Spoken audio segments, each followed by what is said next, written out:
ಮಾನ್ಯ ಸಭಾಪತಿಗಳೇ, ಅವಕಾಶಕ್ಕಾಗಿ ಧನ್ಯವಾದಗಳು.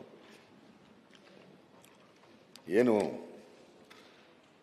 ಅರಣ್ಯ ಮಂತ್ರಿಗಳಾದಂಥ ರಾಮಲಿಂಗ ರೆಡ್ಡಿಯವರು ಈ ವಿಚಾರದ ಬಗ್ಗೆ ಅವರ ಪ್ರತಿಕ್ರಿಯೆ ಏನು ಕೊಟ್ಟಿದ್ದಾರೆ, ಅದರಲ್ಲಿ ಕೆಲವು ವಿಚಾರಗಳ ಬಗ್ಗೆ ನಾನು ಮಾತಾಡೋಕ್ಕೆ ಇಚ್ಛೆ ಪಡ್ತೇನೆ. ಸಭಾಪತಿಗಳೇ, ಅನೂರು ಇರ್ಬೋದು,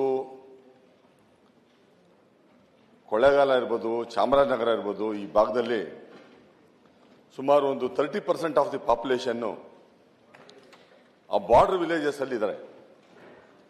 ಇಡೀ ಜಿಲ್ಲೆನೇ ಗ್ರಾಮೀಣ ಪ್ರದೇಶದಿಂದ ಕೂಡಿರೋದ್ರಿಂದ ಹಳ್ಳಿಗಳಲ್ಲಿ ಬಹಳಷ್ಟು ಜನ ವಾಸ ಮಾಡ್ತಾ ಇದ್ದಾರೆ.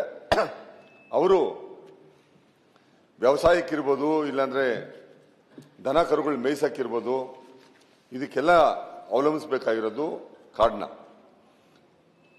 ಕಳೆದ ಬಾರಿ ಈಶ್ವರ್ ಖಂಡ್ರೆ ಅವರು ಅರಣ್ಯ ಮಂತ್ರಿಗಳಾದಾಗ ಒಂದು ಆರ್ಡರ್ ಮಾಡಿತ್ತು ಸರ್ಕಾರ, ಯಾರೂ ಅರಣ್ಯದೊಳಗಡೆ ಯಾರು ದನ ಮೇಯಿಸಬಾರದು ಅಂತ. ಮತ್ತೆ ಅದನ್ನು ವಿಡ್ರಾ ಮಾಡಿದ್ರು. ಇವತ್ತು ಬರ ರಾಜ್ಯದಲ್ಲಿ ಇರೋದ್ರಿಂದ ದನ ಕರುಗಳನ್ನ ಮೇಯಿಸೋದಕ್ಕೆ ಯಾವುದೇ ತರಹದ ನಿರ್ಬಂಧನೆ ಇಲ್ಲ ನೀವು ಮೇಯಿಸಬಹುದು ಅಂತ ಅಂದ್ಬಿಟ್ಟು ನಾನು ಕೇಳಿದೆ, ಅಲ್ಲಿನ ಜನಕ್ಕೆ ಕೇಳಿದೆ ಯಾವ ತರಹದ ನಿರ್ಬಂಧನೆಗಳನ್ನ ಹಾಕಿದಾರ ಅಂತ ಅಂದ್ಬಿಟ್ಟು ಇಲ್ಲ ಅಂತ ಹೇಳಿದ್ರು. ಅದನ್ನ ಸರ್ಕಾರನು ಕ್ಲಾರಿಫೈ ಮಾಡಬೇಕು. ಈ ಘಟನೆ ಆಗಿದೆ, 3 ಜನ ಸತ್ತಿರೋದು ಬಹಳ ದುರ್ದೈವ. ಯಾಕಂದ್ರೆ ಅವ್ರ ಫ್ಯಾಮಿಲೀಸು ಎಲ್ಲ ಮೈಸೂರಿಗೆ ಬಾಡಿ ತಗೊಂಡ್ಬಂದಾಗ ಆಕ್ರಮಣದಿಂದ ಕೂಡಿ ಪಾಪ ಅವರೆಲ್ಲ ರಿಲೇಟಿವ್ಸು ಎಲ್ಲ ಬಂದು ಅವ್ರ ಮನೆಯವ್ರನ್ನ ಕಳ್ಕೊಂಡಿರೋ ದುಃಖದಲ್ಲಿ ಅಂತೂ ಇದ್ರು. ಆದ್ರೆ ಒಂದು ಮಾತ್ರ ನಿಜ, ಅದರಲ್ಲಿ ಇನ್ವೆಸ್ಟಿಗೇಷನ್ ನಲ್ಲಿ ನಾವೇನಿಲ್ಲ.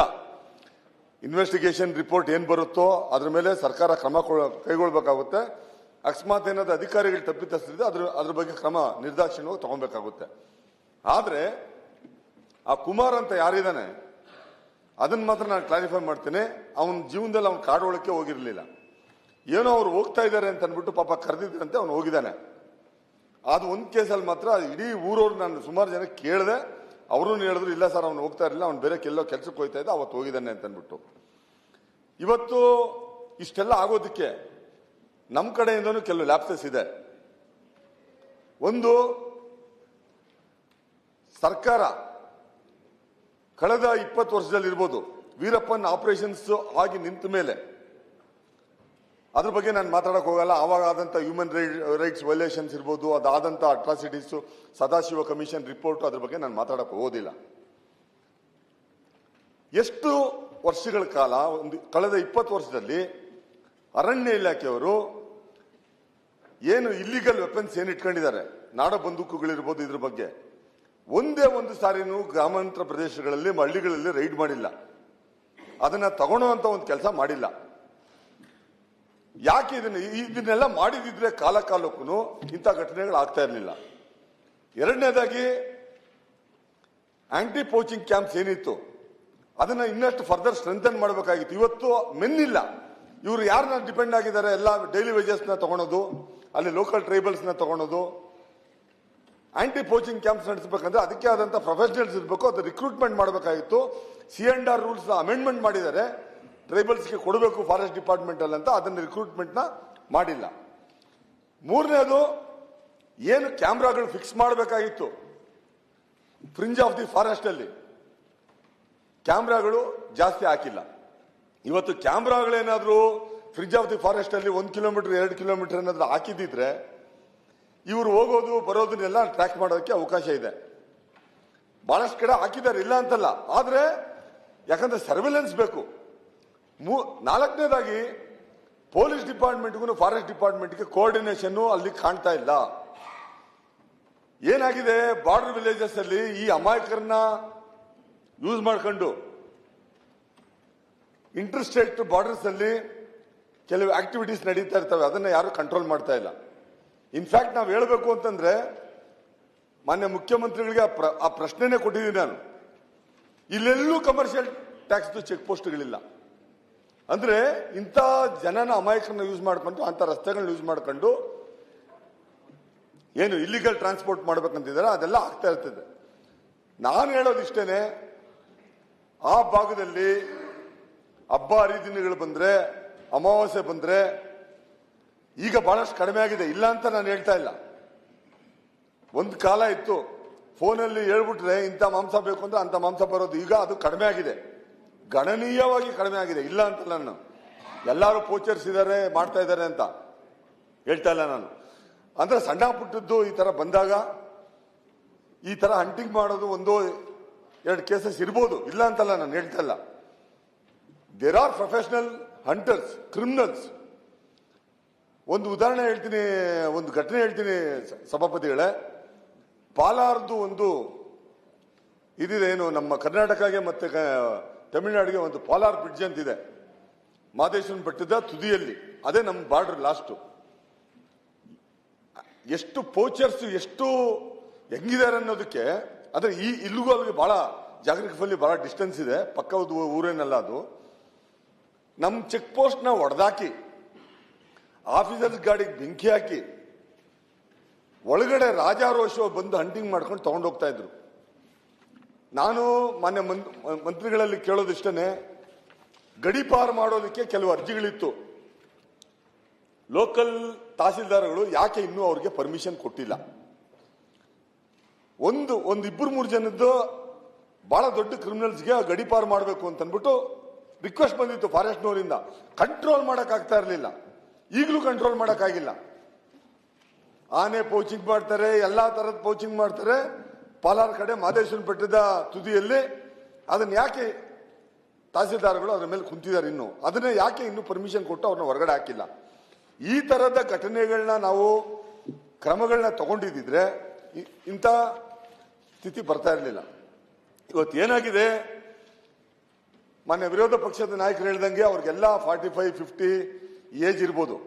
ನಾನು ಹೇಳೋದೇನಂತಂದ್ರೆ, ನೀವು ದಯಮಾಡಿ ಇದಕ್ಕೆ ಏನು ಎನ್ಕ್ವೈರಿ ಮಾಡ್ತಾ ಇದ್ದೀರಿ, ಅದು ಎನ್ಕ್ವೈರಿ ಆಗ್ಲಿ. ಏನು ತಪ್ಪಿತಸ್ಥರಾಗಿದ್ರೆ ನೀವೇನು ಇಷ್ಟು ಕೊಡಿ ಅಷ್ಟು ಕೊಡಿ ಅಂತ ನಾವು ಡಿಮ್ಯಾಂಡ್ ಮಾಡೋಕ್ಕಾಗಲ್ಲ. If they are innocent, if they are found they are innocents, government should chip ಇನ್.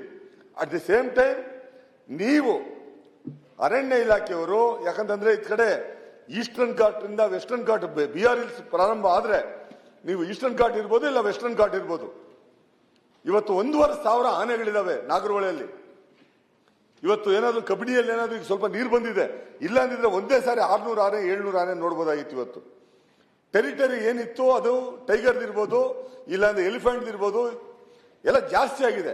ಯಾಕೆ ಅಂತಂದ್ರೆ ಇವತ್ತು ನೀವೇನಾದ್ರೂ ಬಂಡೀಪುರಕ್ಕೆ ಇಲ್ಲಾಂದ್ರೆ ನಾಗರಹೊಳೆಗೆ ಸಫಾರಿಗೆ ಹೋದ್ರೆ ಏನು ಫಾರೆಸ್ಟ್ ಪಕ್ಕದಲ್ಲೇನೆ ಉಳ್ತಾ ಇದ್ದಾರೆ.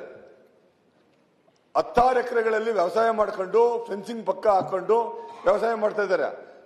ಅಂದ್ರೆ ಸಹಜವಾಗಿ 1-2 ಹೆಜ್ಜೆ ಎತ್ತಿಟ್ರೆ ಹ್ಯಾಬಿಟೇಷನ್ ಹೊರಟೋಗ್ತವೆ. ಇವತ್ತು ಏನಾಗಿದೆ, ಆನೆ ಇರ್ಬೋದು, ಹುಲಿ ಇರ್ಬೋದು, ಪಾಪ್ಯುಲೇಷನ್ ಜಾಸ್ತಿ ಆಗಿರೋ ಜೊತೆಗೆ ಹ್ಯಾಬಿಟೇಷನ್, ಯಾಕಂದ್ರೆ ಅವ್ರದ್ದು ಟೆರಿಟರಿ ಎಲ್ಲ ದಾಟ್ಕೊಂಡು ಓಡಾಡಕ್ಕೆ ಇವತ್ತು ಪಕ್ಕದ ತೋಟಗಳಿಗೆ ಹೋಗ್ತಾ ಇದಾವೆ. ಇವತ್ತು ಬಂಡೀಪುರದಲ್ಲಿ ಏನು ಮಂಗಳ ಗ್ರಾಮ ಇರ್ಬೋದು, ಪಕ್ಕದ ಊರುಗಳಿರ್ಬೋದು, ಇಲ್ಲೆಲ್ಲ ಇವತ್ತು ವ್ಯವಸಾಯ ಮಾಡಕ್ ಆಗ್ತಾ ಇಲ್ಲ, ಅಷ್ಟೊಂದು ಮಟ್ಟಿಗೆ ಬರ್ತಾ ಇದೆ. ಅಂದ್ರೆ ಇನ್ನೊಂದು ಟ್ರಂಚ್ಗಳನ್ನ ನೀವು ಮೇಂಟೈನ್ ಮಾಡ್ತಾ ಇಲ್ಲ, ಟ್ರಂಚ್ಗಳನ್ನ ತೆಗೆಸಬೇಕಾಗುತ್ತೆ.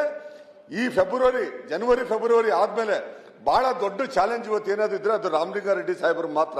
ಯಾಕೆ ಅಂತಂದ್ರೆ ಕಾಡಲ್ಲಿ ನೀರು ಕಡಿಮೆ ಆಗುತ್ತೆ, ಮೇವಿರಲ್ಲ, ಪ್ರಾಣಿಗಳು ಹೊರಗಡೆ ಬರ್ತವೆ, ಇದು ಬಹಳ ದೊಡ್ಡ ಸಮಸ್ಯೆ ಆಗುತ್ತೆ. ದಯಮಾಡಿ ಸೋಲಾರ್ ಪಂಪ್ಗಳನ್ನ ನೀವು ಜಾಸ್ತಿ ಅಳವಡಿಸಬೇಕು. ಅಳವಡಿಸಿದ ಅದನ್ನ ನೀರು ಸಿಕ್ಕಂಗ್ ಮಾಡಬೇಕು, ಮೇವು ಸಿಕ್ಕಂಗ್ ಮಾಡಿದ್ರೆ ಮಾತ್ರ ಇದನ್ನ ಕಂಟ್ರೋಲ್ ಮಾಡೋಕ್ಕಾಗುತ್ತೆ. ಇಲ್ಲಾಂದ್ರೆ ಮ್ಯಾನ್ ಅನಿಮಲ್ ಕಾನ್ಫ್ಲಿಕ್ಟ್ ಇದು ಮಿತಿ ಮೀರುತ್ತೆ. ಹಂಗಾಗಿ ಇವತ್ತು ಏನಾಗಿದೆ ಈ ಘಟನೆ, ಇದ್ರ ಬಗ್ಗೆ ಈಗ ಸರ್ಕಾರ ಏನೋ ತನಿಖೆ ಆರ್ಡರ್ ಮಾಡಿದ್ದಾರೆ. If you are not convinced, if the government is not convinced from the report, let them order. ಏನು ಆ ರಿಪೋರ್ಟ್ ಬಂದ ಮೇಲೆ ಒಂದು ತೀರ್ಮಾನಕ್ಕೆ ಸರ್ಕಾರ ಬರಬೇಕಾಗುತ್ತೆ. ಏನು ಅಕಸ್ಮಾತ್ ಇನ್ನೋಸೆಂಟ್ಸ್ ಇದ್ರೆ ಅವ್ರಿಗೆ ನೀವು ಪರಿಹಾರ ಕೊಡಬೇಕಾಗುತ್ತೆ. ಅವ್ರೇನೋ ಕಲ್ಪಿಟ್ಸ್ ಆಗಿದ್ರೆ ಅದು ಏನು ಸರ್ಕಾರ ಏನು ಕ್ರಮ ತಗೊಳುತ್ತೆ. ಇನ್ ಫ್ಯಾಕ್ಟ್ ಇನ್ ಕೇಸ್ ಏನಾದ್ರೂ ಫಾರೆಸ್ಟ್ ಡಿಪಾರ್ಟ್ಮೆಂಟ್ನವ್ರು ಏನಾದ್ರೂ ಅದನ್ನ ಅವ್ರ ಹೈ ಹ್ಯಾಂಡೆಡ್ನೆಸ್ ತೋರಿಸಿ ಅಕಸ್ಮಾತ್ ಏನೋ ವೈಲೇಷನ್ಸ್ ಆಗಿದ್ರೆ ಅದು ಎನ್ಕ್ವೈರಿಯಲ್ಲಿ ಗೊತ್ತಾಗುತ್ತೆ. We are not IOs. ಹಂಗಾಗಿ I don't want to get into any conclusion. My request is please ensure that the illegal weapons are withdrawn. ಯಾಕಂದ್ರೆ ಇವತ್ತು ಅಲ್ಲಿ ಹೋಗಿದ್ದಾರೆ ಅಂತಂದ್ರೆ ಚಾಕು ತಗೊಂಡು, ಮಸ್ ತಗೊಂಡು, ಗನ್ ತಗೊಂಡು ಟಾರ್ಚ್ ತಗೊಂಡು ಕಾರದ ಪುಡಿ ತಗೊಂಡು ಹೋಯ್ತಾರೆ ಅಂದ್ರೆ ಇದು ಗೊತ್ತಾಗುತ್ತೆ, ಇದು prima facie evidence is this ಅಂತ ಅನ್ಬಿಟ್ಟು ಗೊತ್ತಾಗುತ್ತೆ. ಆದ್ರೆ ನೀವ್ಯಾಕೆ ಅದನ್ನ ರೈಡ್ ಮಾಡಿಲ್ಲ? ಇಷ್ಟು ವರ್ಷಗಳ ಕಾಲ ನೂರಾರು, ನೀವು ಬನ್ನಿ ಅಲ್ಲಿ 106 ಜನ ಇಟ್ಕೊಂಡಿದ್ದಾರೆ ಇವತ್ತು. ಹೆಂಗೆ ಅದನ್ನ ಬಿಟ್ಟಿದ್ದೀರಿ ನೀವು ಲೈಸೆನ್ಸ್ ಇಟ್ಕೊಂಡಿದ್ರೆ ಬಿಡಿ ಅವ್ರನ್ನ. ಲೈಸೆನ್ಸ್ ಇಲ್ಲದೆ ಇರೋ ವೆಪನ್ಸ್ ಇಟ್ಕೊಂಡ್ಬಿಟ್ಟು ನಾವು ಈ ತರದ ಇನ್ಸಿಡೆಂಟ್ಸ್ ಎಷ್ಟಕ್ಕೆ ಅಂತ ಆನ್ಸರ್ ಮಾಡಕ್ಕಾಗುತ್ತೆ? ಹಂಗಾಗಿ ದಯಮಾಡಿ ಕಾಡಿನೊಳಗಡೆ ಏನಿದೆ ಅಲ್ಲಿ ದನಗಳು ಬೇಯಿಸೋದಕ್ಕೆ ಏನು ಅವಕಾಶ ಕೊಟ್ಟಿದ್ದೀರಿ ಅದನ್ನು ಮುಂದುವರಿಸಬೇಕು. ಯಾವುದೇ ಕಾರಣಕ್ಕೂ ಅದನ್ನು ನೀವು ಬ್ಯಾನ್ ಮಾಡಬೇಡಿ. ಯಾಕಂದ್ರೆ ಅಲ್ಲಿ ಸಾವಿರಾರು ಜನ ಅದನ್ನ ಆಕಳುಗಳನ್ನ ನಂಬಿ ಬದುಕ್ತಾ ಇರೋದ್ರಿಂದ ಇದನ್ನ ಸರ್ಕಾರ ಇದನ್ನ ಕ್ರಮ ವಹಿಸಬೇಕಾಗುತ್ತೆ. ಹಂಗಾಗಿ ಏನು ಆ ಪೋಸ್ಟ್ ಮಾರ್ಟಮ್ ರಿಪೋರ್ಟ್ ಏನು ಬಂದಿದೆ ಅದ್ರ ಬಗ್ಗೆ ಡಿಸ್ಕ್ಲೋಸ್ ಮಾಡಕ್ ಆಗದೆ ಇದ್ರೇನು ಈಗ ಫರ್ದರ್ ಇನ್ವೆಸ್ಟಿಗೇಷನ್ಸ್ ಕೆಲವು ಆಗ್ತಾ ಇರೋದ್ರಿಂದ ಕೆಲವು ಇನ್ಫಾರ್ಮೇಶನ್ ಹೇಳಕ್ ಆಗ್ಲಿಲ್ಲ. ನಾನು ಆಫೀಸರ್ಸ್ ಕೇಳಿದ್ರೇನು ಇಲ್ಲ ಸರ್ ಇನ್ವೆಸ್ಟಿಗೇಷನ್ ಆಗ್ತಾ ಇದೆ ಅಂತ ಅಂದ್ಬಿಟ್ಟು. ಹಂಗಾಗಿ ಯಾವುದೇ ತರದ ಪ್ರೊಟೆಕ್ಷನ್ ಯಾರನ್ನೂ ನಾವು ಶೀಲ್ಡ್ ಮಾಡದೆ ಒಂದು ನ್ಯಾಯಯುತವಾದಂತ ಒಂದು ಒಂದು ತೀರ್ಮಾನಕ್ಕೆ ಸರ್ಕಾರ ಬರಬೇಕಂತ ನಾನು ಹೇಳಿ ನಾನು ಮಾತು ಮುಗಿಸ್ತಾ ಇದ್ದೀನಿ ಸಭಾಪತಿಗಳು. ಭೋಜೇಗೌಡ